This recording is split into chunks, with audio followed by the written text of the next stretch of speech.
Hello, friends. Thank you for joining me for another bonus episode in this series in which I'm sharing our family's experiences in the last year of our daughter Hannah's life, which spanned from February 2008 through February 2009.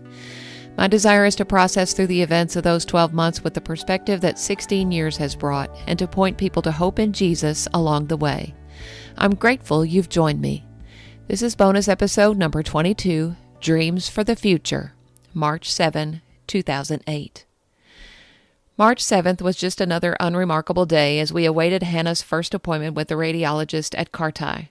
So I thought I would share another glimpse into Hannah's personality in today's episode.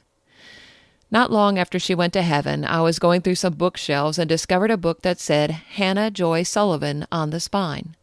I quickly pulled it out and found that it was a book that she had made in her 8th grade GT class. It was an autobiography, complete with pictures. I had completely forgotten that we even had it. She drew the picture on the cover, which is a bell. My mom always called her Hannah Bell, with 5 self-descriptive words under it: joyful, optimistic, sweet, Christian, caring. The first page put a lump in my throat, dedicated to my amazing family. She begins with a chapter called Before Me, in which she states that her parents were so ecstatic when she was born that we gave her the middle name Joy, which is true. That initial chapter is followed by a chapter for each year of her life. It was so much fun reading all these chapters and looking at all the photographs she included. The one that really got to me, though, was the final chapter, which was titled My Future Possibilities, and reads as follows. As I think about the future, I get so excited because I know my future is bright. I love to think about what is to come, and I do constantly. I plan to graduate high school with a 4.0 and at the top of my class. Then I would like to enroll in Ouachita Baptist University with a full or almost full paid scholarship and study elementary education to become an elementary teacher. I'd graduate with a bachelor's degree from OBU and then go somewhere for my master's degree in teaching. I would hope to be married by the time I graduated college, so I would settle down in a small town in Arkansas and start a family and teach. When I'm old enough to retire, I'll probably move closer to where my grandkids live so I could be close to them and watch them grow up. I want to live a long, happy, healthy, and content life that I can look back on someday and be proud of.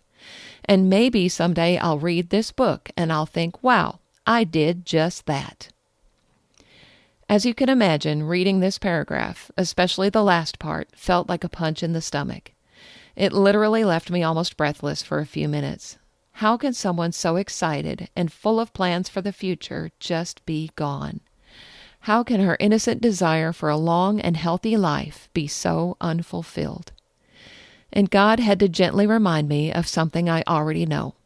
As we talk with other bereaved parents, one of the things we discuss is God's sovereignty. The fact that He is in control in and through every situation.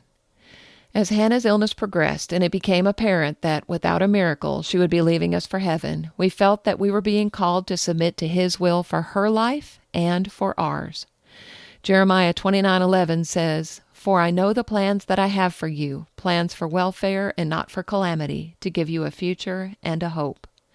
Hannah's future was in His hands. She had her own plans. We had our plans for her, but God had another plan.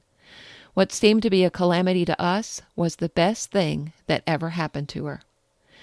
We will never completely understand why Hannah's wish for a long and healthy life was unfulfilled on this earth. However, she said she wanted to be able to look back on her life someday and be proud of it. I think that if she could see the lives that have been touched through her relatively short life, and I think maybe she can in heaven, she would be proud.